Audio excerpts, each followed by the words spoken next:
बुद्धि सहित मन तेरे अर्पण, बुद्धि सहित मन तेरे अर्पण, सब जीवन मेरा तेरे अर्पण, सब जीवन मेरा तेरे अर्पण।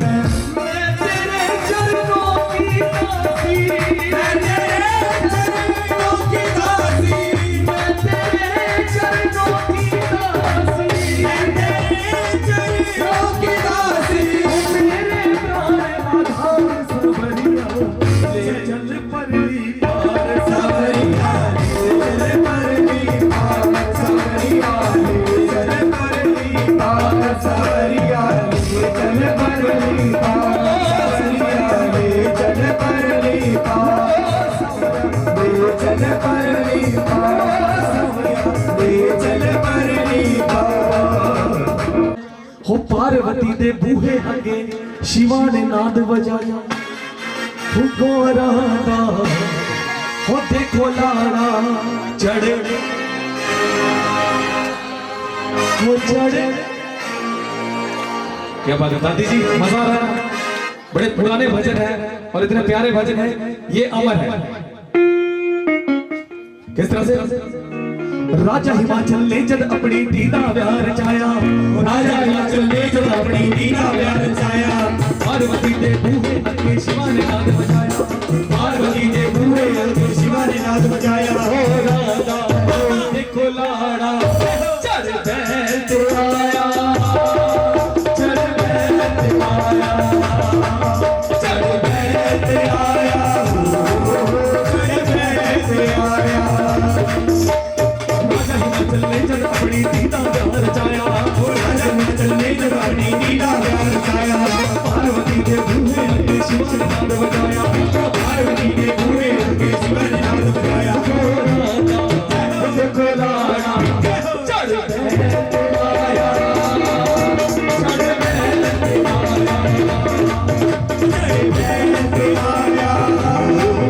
चढ़ बैठ आया। आइए मेरी तालियों के साथ शिव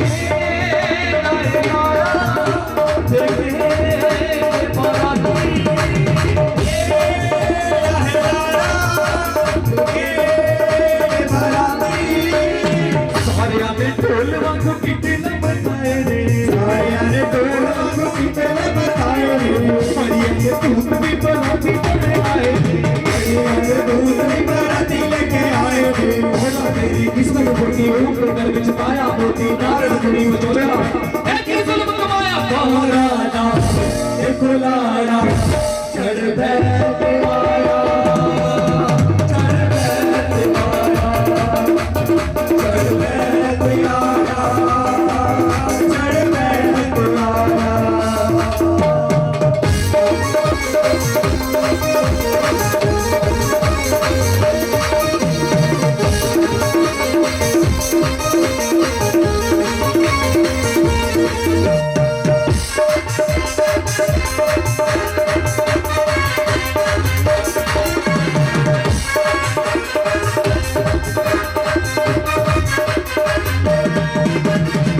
तो सारी सखियां क्या कहने लगी? आओ निसैयो लड़को रनु कहिए, आओ निसैयो लड़को रनु कहिए। देखो इस जोगी ने देश की बनाया है, देखो इस जोगी ने देश की बनाया है। सब जुए बिछुए बराती लेके आया है, सब जुए बिछुए बराती लेके आया है। भोला तेरी किस्मत फोटे रूट के गल विच पाया मोटे, नारद मुनि बचोला बन के एक जुल्म कमाया। भोला ना देखो लाड़ा चढ़ बैठ आया, चढ़ बैठ आया, चढ़ बैठ आया,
शिव जी पंग पीचण लागे, शिव जी पंग पीचण लागे, जब शिव जी पंग पीचण लागे, शिव जी पंग पीचण लागे, जब शिव जी पंग पीचण लागे, शिव जी पंग पीचण लागे, जब शिव जी पंग पीचण लागे, शिव जी पंग पीचण लागे।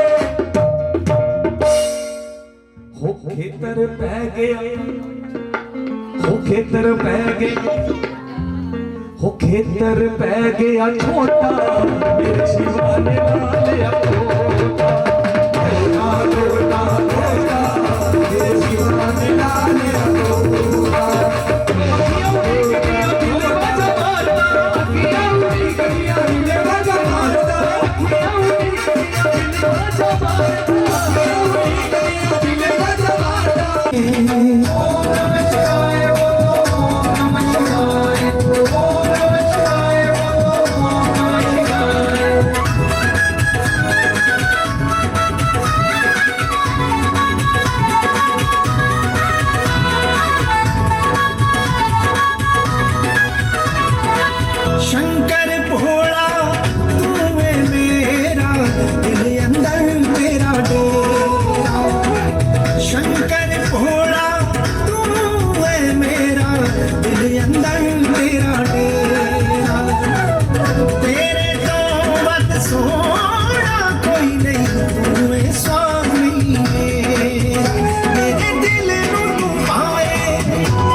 मन मेरा गाए ओम नमः शिवाय ओम नमः शिवाय ओम नमः शिवाय ओम नमः शिवाय ओम नमः शिवाय ओम नमः शिवाय ओम नमः शिवाय।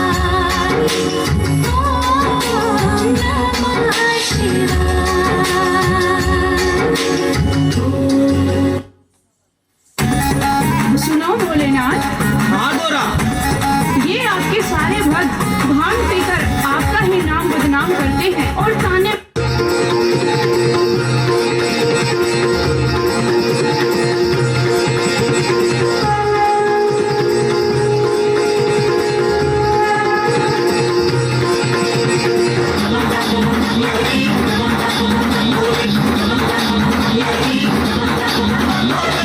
डम डम डम डम बाजे डमरू,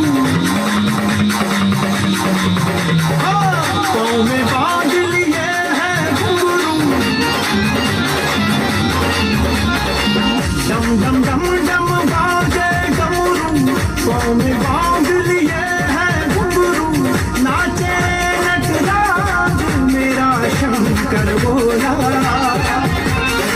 झूम झूम कर झूम के नाचे आज मेरा शंकर भोला, मेरा शंकर भोला, ये मेरा शंकर भोला।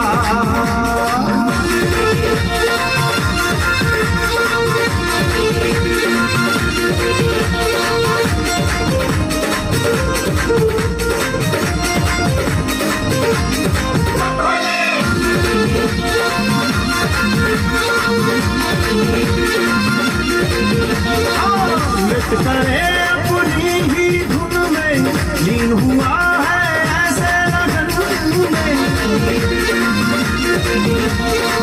नृत्य करे अपनी ही धुन में, लीन हुआ है ऐसे लगन में। अलग अलग सी मुद्राओं में माथे चंदा साजे मेरा शंकर भोला। झूम झूम कर झूम के नाचे आज मेरा शंकर भोला, रे मेरा शंकर भोला, मेरा शंकर भोला।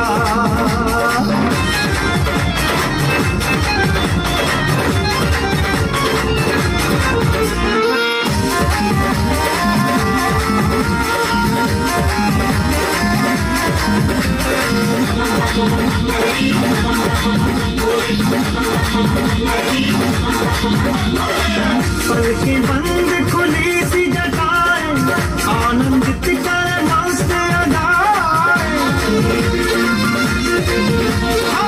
पलकें बंद खुली सी जटाएं, आनंदित कर मस्त अदाएं। सृष्टि को रसपान कराए, छम छम की आवाज मेरा शंकर भोला। झूम झूम कर झूम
सुन भोले सुन शंकर सुन भोले सुन शंकर ना इतना बनना दान तेरी मांग से हूँ परेशान मैं तेरी मांग से हूँ परेशान इस मांग में मेरी जान।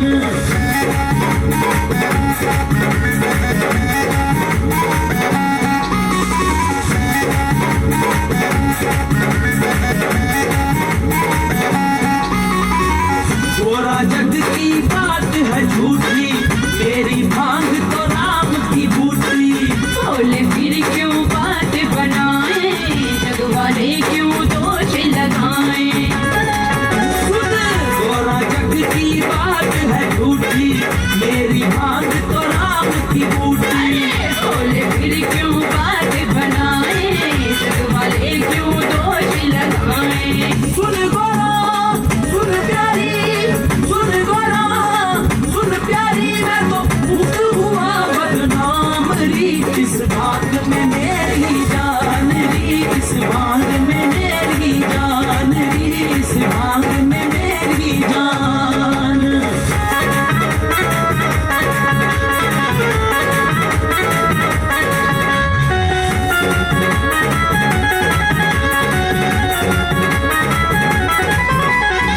भोले भांग का भेद बताना पूछ रही पूनम मस्ताना जग सारा पहचान गया है, साहिल भेद ये जान गया है।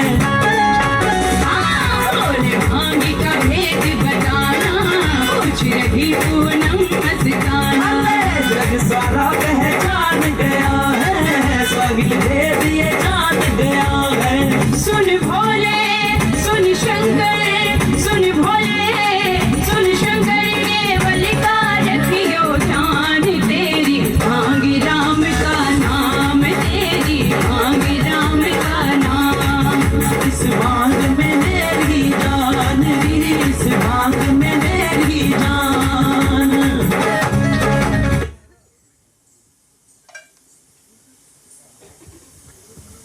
जयकारा भोले शंकर दा बोले सच्चे दरबार की, दरबार की।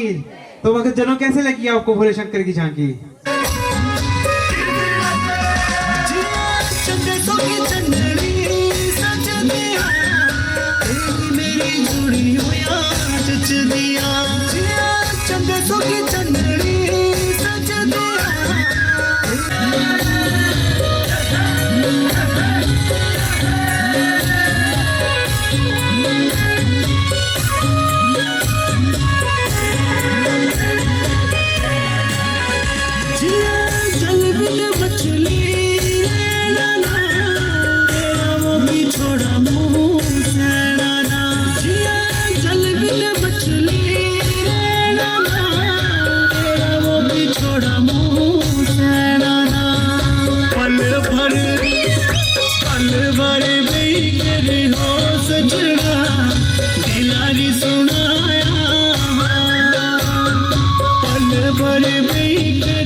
सुख खरा बुरा हो सजना, हर पल साथ बिताया। दुख सुख खरा बुरा हो गज वज के सारे आने भंग पीती रज रज के ढोल दी बरात चढ़ी गज वज के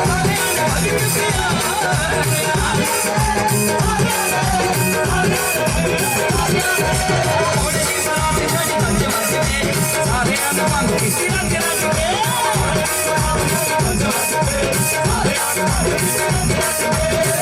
किन्हें अच्छा लगे मुखड़ा वेरी गुड कराइए रिकॉर्ड जी आओ फिर मेरे नाल गाना है घोड़े दी बारात चढ़ी गज वज के सारे आने भंग पीती रज रज के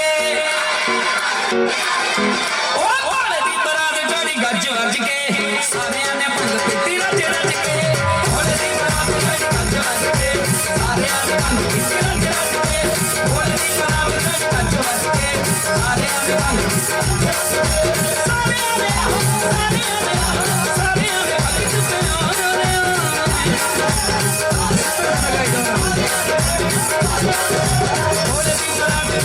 गज वज के सारे आने भंग शंकर जी ने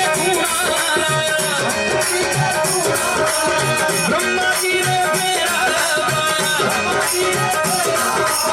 ਅਸੀਂ ਸੰਦੂਰ ਭਾਈ ਦੀ ਇਹ ਭਜਨ ਸੰਦੂਰ ਭਾਈ ਦਾ ਚੋਰੀ ਕਰਨ ਲੱਗੇ ਥੈਂਕ ਯੂ ਜੀ ਮਹਾਰਾਜ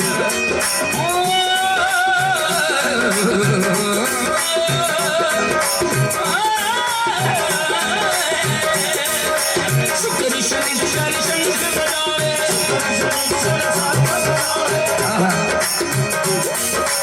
ਸ਼ੁਕਰ ਸ਼ਨੀ ਸ਼ਨੀ ਸ਼ੰਕਰ ਬਜਾਵੇ ਨਾਰਦ ਵੀਣਾ ਛੇੜੀ नारद वीणा छेड़ी सोने की हो जाए। उनके राजपाट में किसी को भी कोई भी कमी नहीं थी, धन धान्य से हमेशा भंडार भरे रहते थे। अनाज की कोई भी कमी थी, प्रजा हमेशा खुशी रहती थी, संपन्न रहती थी।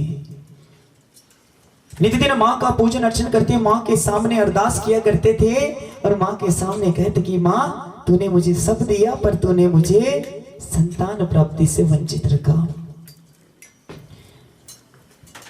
उस संतान प्राप्ति की इच्छा ले नित्य दिन माँ का पूजन अर्चन किया करते थे और माँ के सामने एक सवाल रख देते थे, माँ तूने मुझे सब दिया पर तूने मुझे संतान प्राप्ति से वंचित रखा।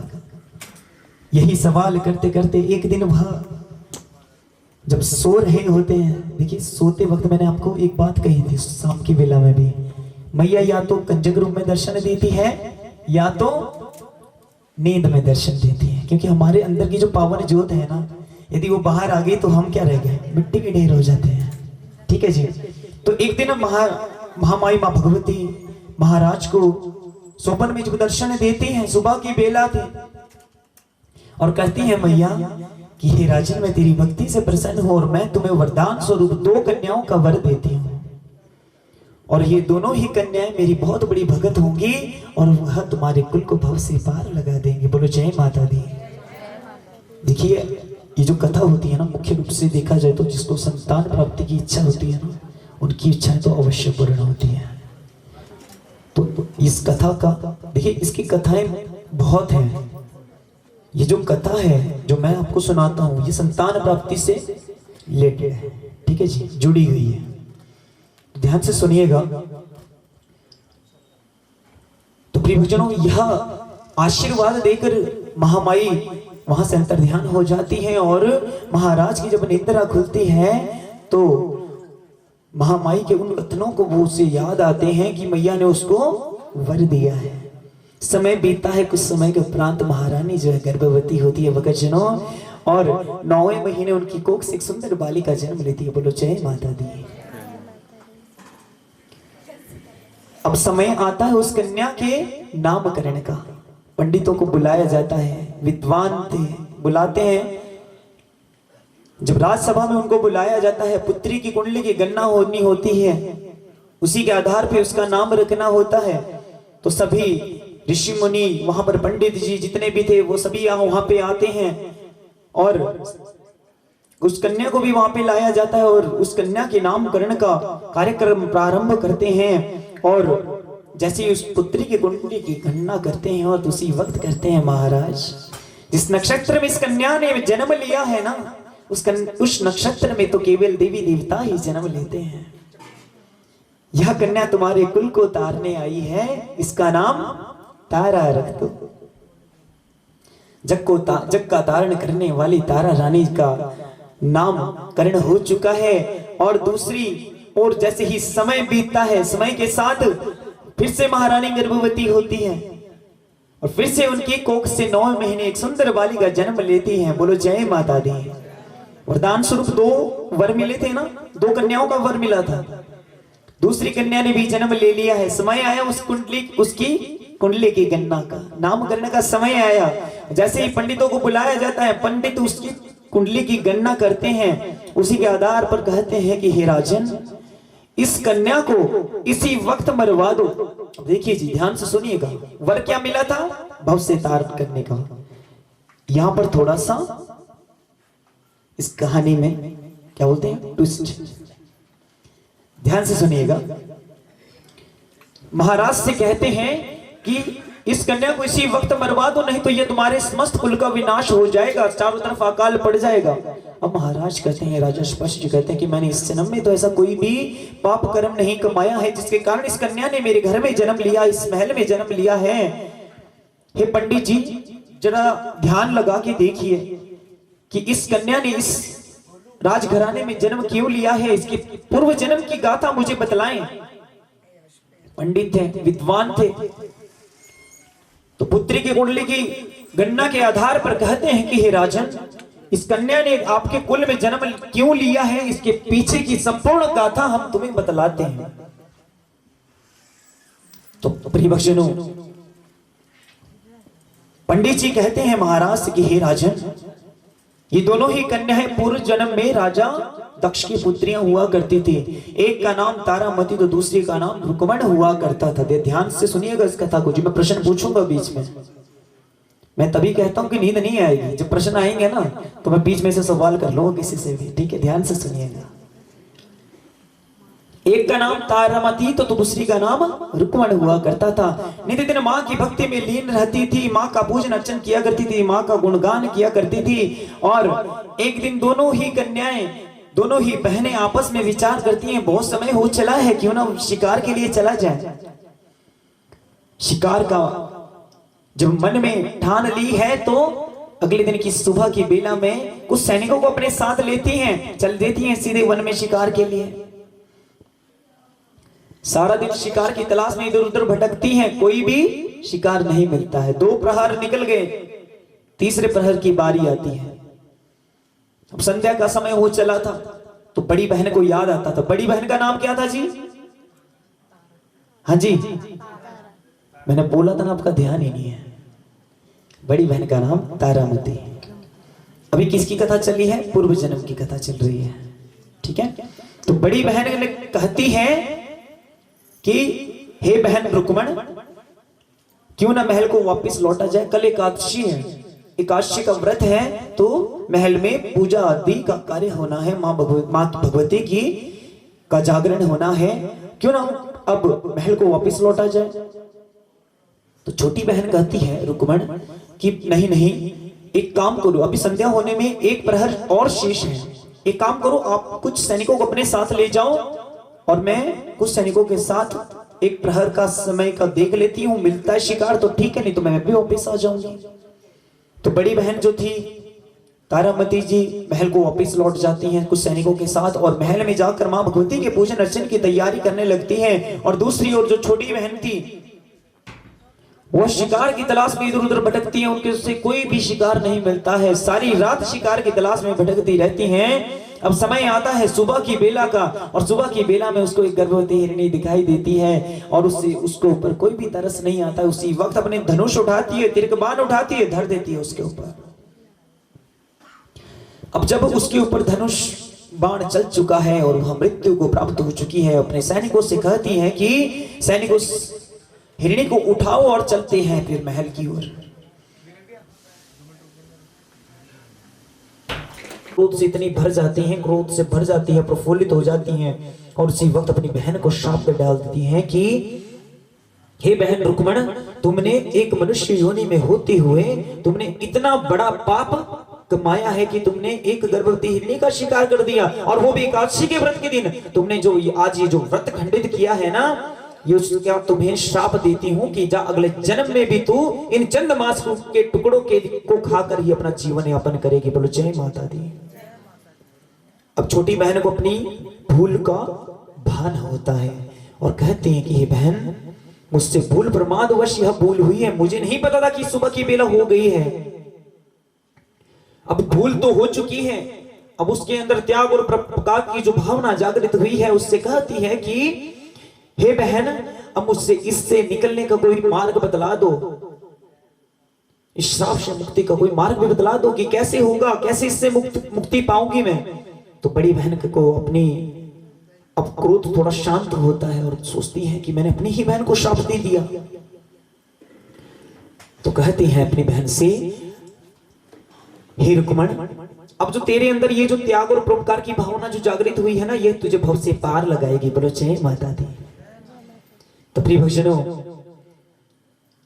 यह कहकर समय बीतता है और समय के साथ जो रुक्मण थी, मृत्यु के उपरांत एक छिपकली की योनि में उसका जन्म होता है और एक वृक्ष पर बैठकर अपना जीवन यापन करती है।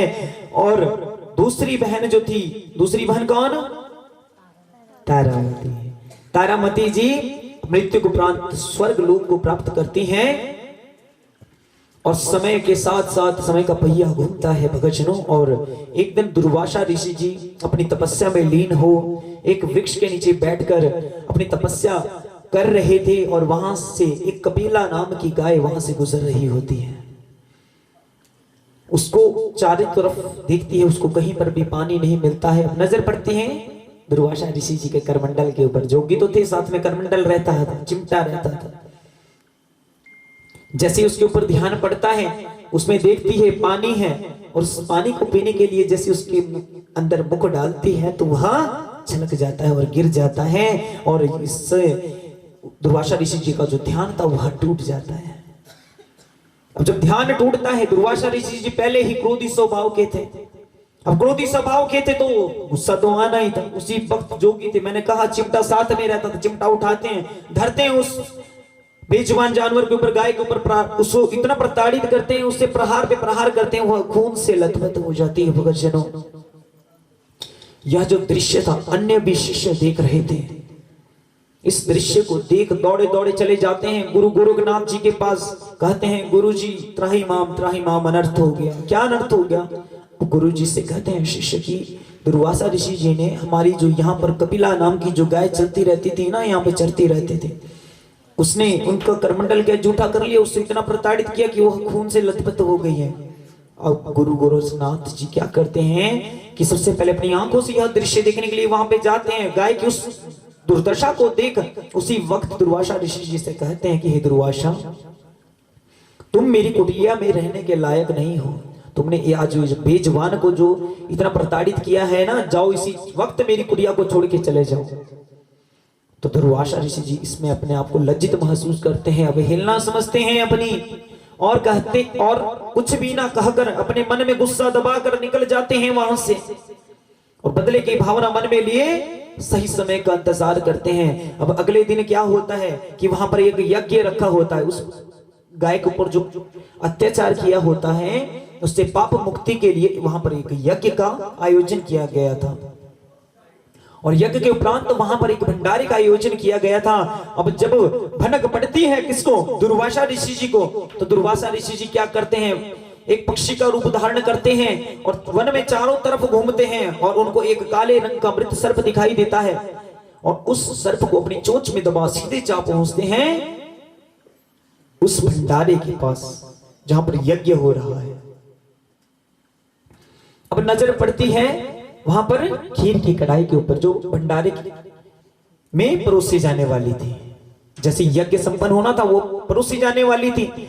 अब देखते हैं सबकी नजरों से छिपते छिपाते उस खीर की कढ़ाई में उस सर्प को गिरा देते हैं। अब जब उस खीर की कढ़ाई में उस सर्प को गिरा देते हैं तो इससे उनका बदला तो पूर्ण हो गया। मंद मंद मुस्कान ले वहां से वह निकल जाते हैं। पर वो कोई ऐसा था वहां पर जो उस दृश्य को देख रहा था। कौन देख रहा था? हाँ जी, कौन देख रहा है? छिपकली। कौन थी पूर्व जन्म में? रुक्मणी। उसके अंदर आज भी वो त्याग और परोपकार की जो भावना है वो आज भी जागृति है भक्तजनों।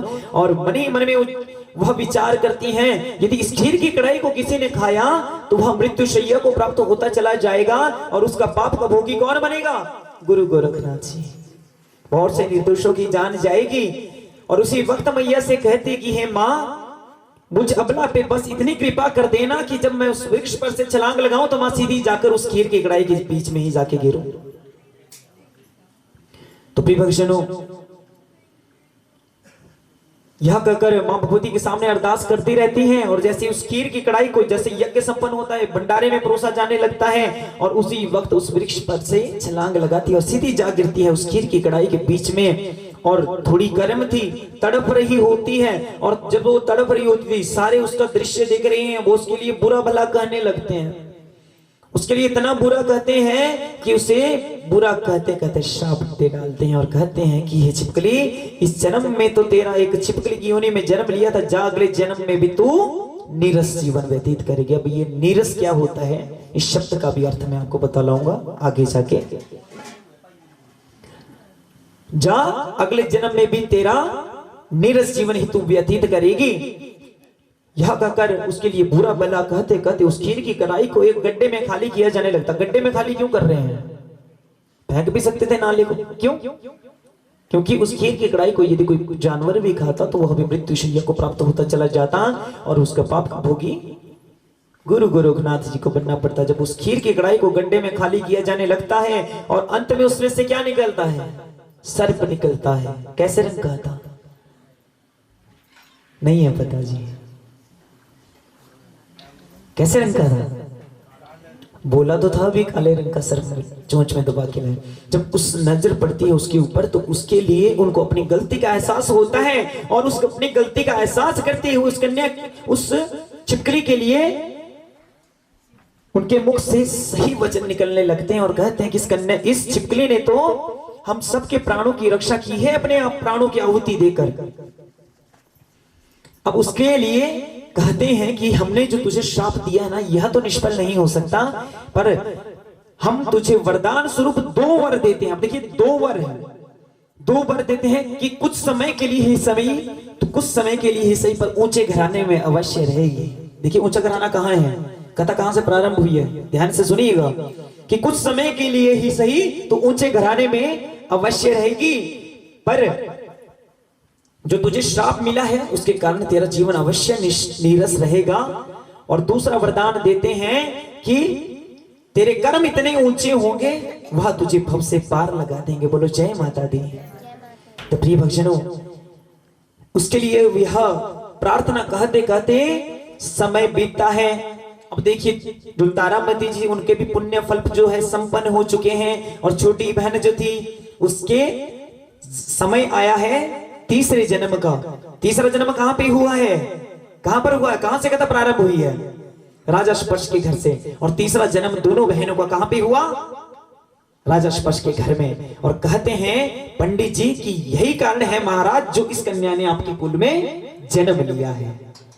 तो प्रिय भक्तजनों, महाराज कहते हैं कि हे पंडित जी, एक कन्या को मारने का पाप तो बहुत बड़ा होता है, ऐसा कोई बीच का मार्ग बतलाइए जिससे कि यह कन्या भी सुरक्षित रहे और मुझे इस पाप का भोगी भी ना बनना पड़े। तो पंडित जी आपस में विचार करते हैं और कहते हैं राजन से कि हे महाराज, एक काम करो, एक संदूक बनाओ, उसको उसके अंदर रख कर उस कन्या को उसके बीच में रखो और उससे सोने चांदी आभूषणों से जड़ित कर दो। इस कन्या के लालन पालन में तुम्हारा जितना भी धन खर्च होगा ना, उस धन को उसको सोना चांदी आभूषणों से जड़ित कर उस संदूक में लगा दो चारों तरफ से, और उसके अंदर भी कुछ आभूषण रख दो और उस कन्या को उसके बीच में रख कर एक नदी में प्रवाहित कर दो। तो प्रिय भक्तजनों, महाराज को यह कथन सही लगता है। एक संदूक बनाया जाता है, उसे सोना चांदी आभूषणों से जड़ित कर उस कन्या को उसके बीच में रखकर एक नदी में प्रवाहित कर देते हैं, बहा देते हैं।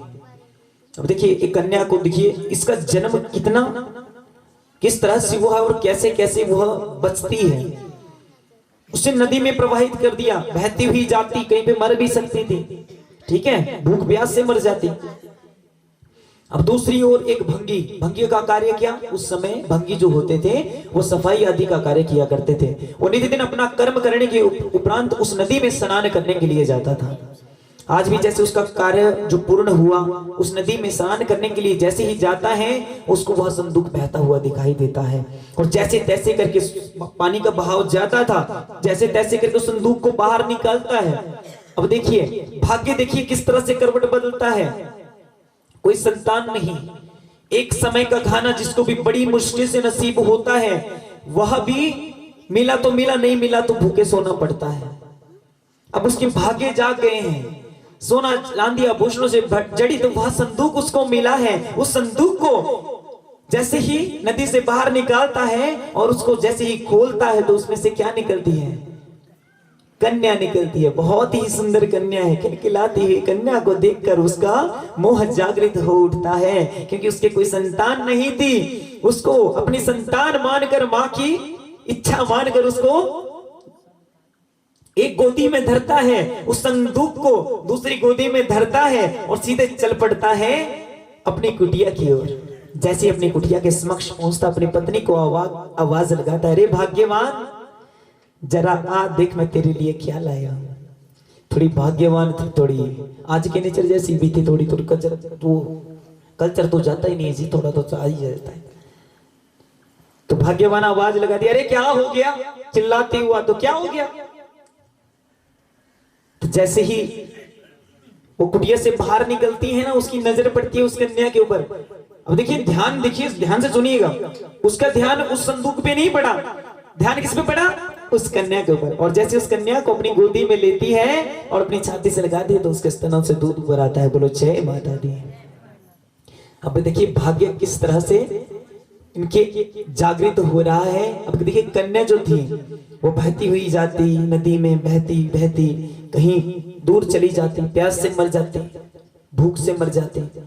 अब भाग्य उसको जिंदा रखना चाहता था और दोनों ही बड़े ही प्यार से उसका नाम रुक्को रख देते हैं। क्या रख देते हैं, रुक्को रखते हैं।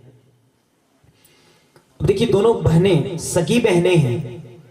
एक बड़ी बहन जो राजघराने में रहकर अपन जीवन यापन कर रही है, और छोटी बहन एक भंगी के परिवार में रहकर अपना जीवन यापन करती है। और दोनों कन्याएं समय के साथ बड़ी होती हैं। बड़ी बहन का विवाह जो है अयोध्या के प्रतापी राजा हरिश्चंद्र जी से हो जाता है, और छोटी बहन जो थी वह भी बड़ी हो चुकी है, और उसका भी विरादरी के कुल में कलवा नामक युवक के साथ उसका विवाह हो जाता है। अब देखिए भक्तजनों,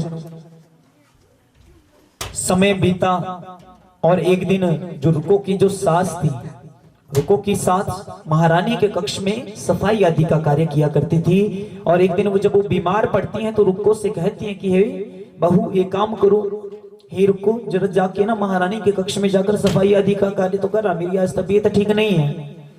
तो रुको आज्ञाकारी थी, उसी वक्त टोकरी उठाती है, झाड़ू उठाती है, सीधी चल पड़ती है महल की ओर। जैसे महल के अंदर प्रवेश करती है, एक दरबार क्रॉस किया, दूसरा किया, तीसरा किया, और जैसे ही महारानी के कक्ष के अंदर प्रवेश करती है तो वह अचंभित हो जाती है। देखिए मैंने कहा था कि नीरस क्या होता है, अचंभित हो गई है।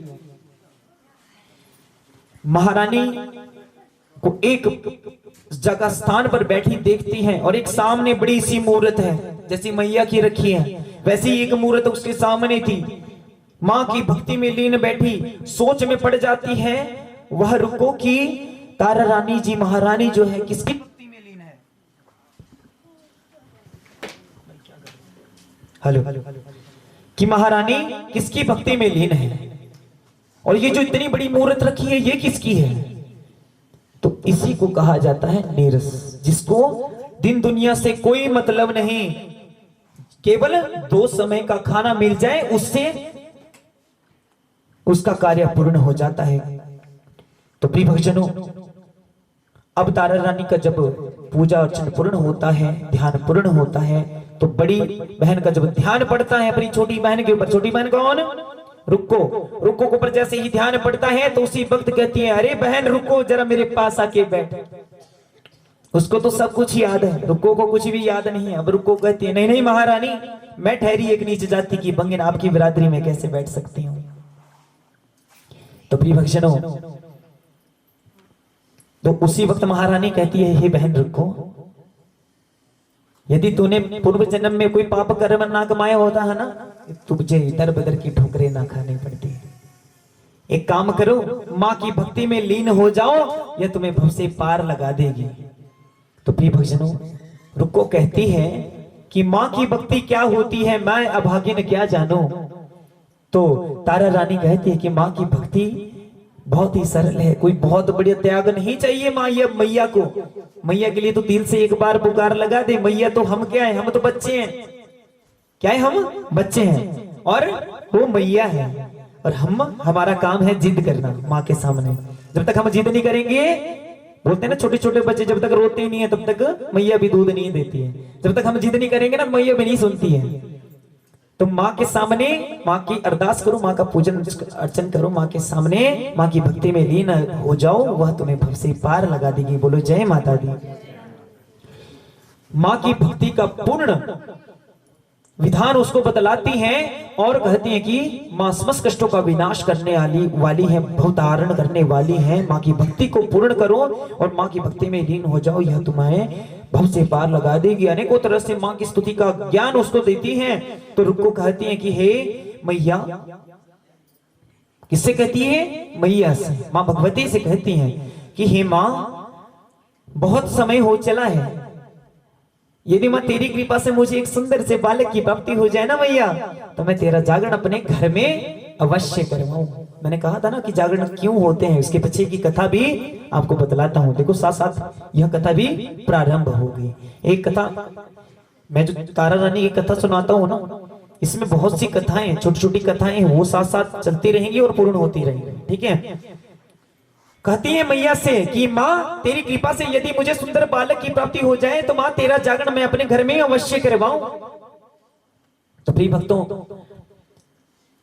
समय बीतता है और जो रुक्को थी गर्भवती होती है और उनकी कोख से 9वें महीने सुंदर बालक जन्म लेता है। स्वर्ण के समान कांतिवान वह बालक, उसके लालन पालन में रुक्को जो थी इतनी व्यस्त हो जाती है, माँ का जागरण करवाना भूल बैठी है। अब देखिए, जो जब हम अरदास करते हैं ना, तो वह अरदास समय रहते पूर्ण होनी चाहिए। नहीं तो मैया जब लेने पे आती है तो चमड़ी उधेड़ देती है और देने पे आती है तो छप्पड़ फाड़ के देती है। अब देखो, वह जो उसका जब बच्चा था, जो पुत्र था, वो 5 वर्ष की आयु को पूर्ण कर गया, पर माँ की भक्ति का, जो माँ का जो जागरण था, वो अभी तक भूल बैठी है। अब मैया को भी थोड़ा सा याद तो दिलाना ही पड़ेगा। अब जब देखिए, हेलो, अब देखिए, उस पुत्र को जैसे 6 वर्ष की आयु को लगता है, उसी वक्त उसको चेचक नाम की बीमारी निकल आती है। चेचक जानते हो, जिसको हम आज के समय में माता बोलते हैं। बड़े बड़े फोड़े निकल आते हैं, छोटे छोटे बच्चों को निकल आते हैं ना।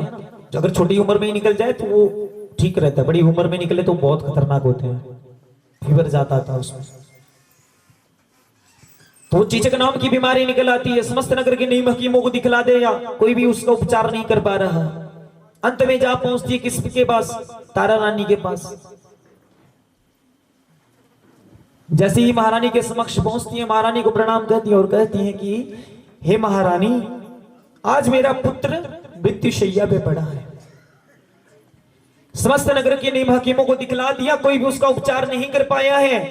हे मैया, हे महारानी, यदि मैंने सुना है कि महल में बहुत अच्छे अच्छे वैद्य हैं, तो कृपा करके मेरे पुत्र को उनको दिखला दो, क्या पता वो उसका उपचार कर देंगे। तो माँ तारा रानी जी माँ भगवती का ध्यान लगाती हुई और सोचती हैं, जैसे ध्यान लगाती हैं कि ऐसी क्या भूल हुई है जिसके कारण इसके पुत्र को इतनी बड़ी बीमारी निकल आई है। जैसे ध्यान लगाती है तो ध्यान आता है कि रुक्को ने इस जन्म में भी माँ किया, जो जागरण के लिए जो माँ के सामने अरदास रखी वो अभी तक भूल बैठी, इतना बड़ा पाप कमा दिया इसने फिर से।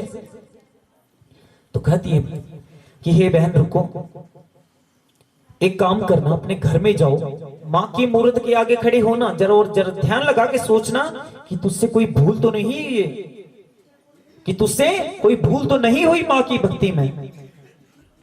जैसे ही रुको अपने घर में जाती है, ध्यान लगाती है मैया का। जैसे ही ध्यान लगाती है, उसको याद आता है कि उसने पुत्र प्राप्ति के लिए माँ का जागरण अपने घर में रखने की माँ के सामने अरदास रखी थी। वह भूल बैठी है, माँ के सामने रोती है, गिड़गिड़ाती है, बिलखाती हुई कहती है कि हे मैया, मुझकी मेरे जो गुनाहों की सजा है मेरे पुत्र को ना दो मैया। रोती है, बिलखाती हुई, अनेकों तरह से माँ की स्तुति करती हुई कहती है माँ के सामने कि हे माँ, मेरे पुत्र को पूर्ण रूप से स्वस्थ कर दो माँ, मेरे पुत्र को पूर्ण रूप से स्वस्थ कर दो। यदि मैया तेरी कृपा से मेरा पुत्र पूर्ण रूप से स्वस्थ हो जाए माँ, मैं तेरा जागरण कल ही करा दूंगी। अब देखिए, जब वो पढ़ती है ना किसी के ऊपर, तो मैं वह कल ही करा दूंगी। तो प्रिय भक्तों, जैसे ही अब जैसे उसका पुत्र सुबह की बेला में जैसे ही उठता है ना, वह फिर से पूर्ण रूप से स्वर्ण के समान कांतिवान, वह पूर्ण रूप से स्वस्थ हो चुका है। बोले जय माता दी। देखिए भक्तजनों, जब माँ देने पे आती, मैंने कहा था अरदास लगा के बैठी, एक झोली फैला के बैठिएगा माँ के सामने, सबकी झोलियां भरेगी। तो प्रिय भक्तजनों, अब देखिए रुक्को की झोली फिर से भर चुकी है, उसका पुत्र पूर्ण रूप से स्वस्थ हो चुका है। और अब सबसे पहले वो दौड़ी दौड़ी पंडितों के पास पहुंचती है, मंदिर में पहुंचती है। जैसे मंदिर के अंदर, मंदिर के समक्ष पहुंचती है, पंडितों को आवाज लगाती है, पंडित जी मेरे घर में आकर मैया की पावन ज्योत जगाएं और माँ का जागरण करें। अतः आपसे मेरा निवेदन है कि मेरे घर में आने का निमंत्रण स्वीकार करें। तो पंडित जी कहते हैं कि हे रुक्को, तुझे नहीं पता कि हम भंगियों के घर में, हम नीचों के घर में जागरण नहीं करते।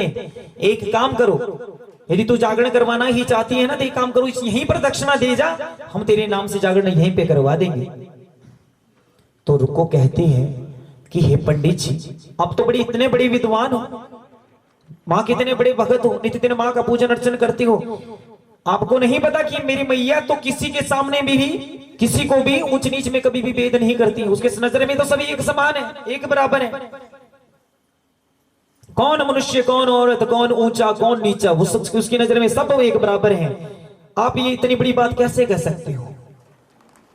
तो पंडित जी को अपनी गलती का एहसास होता है, सोच में पड़ जाते हैं कि रुको तो बोल तो सही रही है, तो बचना भी था, कोई बीच का मार्ग ढूंढते हैं। कहते हैं कि ये ठीक है रुको, हम तेरे घर में जागरण के लिए आएंगे, तो पर इससे पहले हमारी एक शर्त है, यदि हमारी जागरण मंडली की प्रधान जो है कौन, तारा रानी अगर तेरे घर में जागरण में आने का निमंत्रण स्वीकार करती है, तो हम तेरे घर में जागरण को अवश्य आएंगे।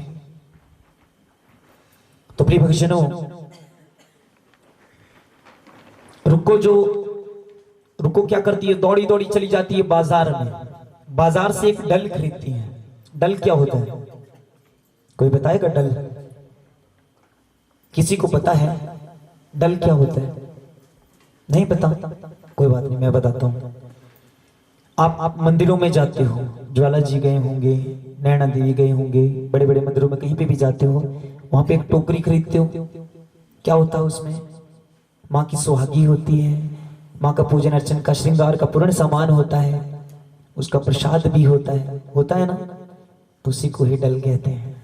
वहां से उस डल को खरीदती है और उस डल को खरीद कर सीधी जा पहुंचती है कहां पर? महल में। जैसे ही महल के अंदर प्रवेश करती है, महारानी के कक्ष के अंदर प्रवेश करती हैं, महारानी को जैसे वहां पे देखती है तो उनको प्रणाम करने के लिए वहां पर उस टोकरी को धरती पे रखती है और उनको प्रणाम करती है। और महारानी उसी वक्त जैसे रुक्को को देखती है तो उसी वक्त अपने सैनिकों से कहती है कि इस रुक्को के ऊपर 20 कोड़े बरसा दो। अब उसके ऊपर कोड़े बरस रहे हैं, रुक्को रोती है, बिलखाती हुई कहती है, महारानी मुझे क्षमा करो जो मैंने आपकी अनुमति के बगैर आपके कक्ष के अंदर प्रवेश किया। तो तारा रानी जी कहते हैं कि हे रुक्को, ये तेरे ऊपर जो ये कोड़े बरसे हैं ना, ये तुझे तेरे ऊपर इसलिए नहीं बरसे हैं कि तूने मेरी अनुमति के बगैर इस कक्ष के अंदर प्रवेश किया, बल्कि इसलिए बरसे हैं कि क्योंकि तूने जो माँ का ये जो पवित्र डल है उसे धरती पे रखा, इसे उठा मेरी झोली में रख, बोल मैं तेरे घर में जागरण को कब आऊंगा। तो रुको कहती है महारानी से कि हे महारानी, मैं कल ही अपने घर में माँ भगवती का जागरण करवाना चाहती हूँ, अतः आपसे मेरा निवेदन है कि मेरे घर में आकर माँ की पावन ज्योत प्रज्वलित करें और सारी रात माँ का गुणगान करें, और यदि तुम आप नहीं आओगे तो और कोई भी नहीं आएगा। तो तारा रानी जी कहते हैं कि समस्त नगर में निमंत्रण फैला दूं, समस्त नगर में, कि मैं तेरे घर में जागरण को आने वाली हूँ। जी को निश दिन सेवत हरि ब्रह्मा शिव जी, ओम जय जग गौरी मांग सिंदूर विराज को, ओम जय अम्बे गौरी कनक समान कलेवर रक्ता, कोटिक चंद्र दिवाकर कोटिक चंबे गौरी शुभ निशुंभवे शासुर गाती धूम्र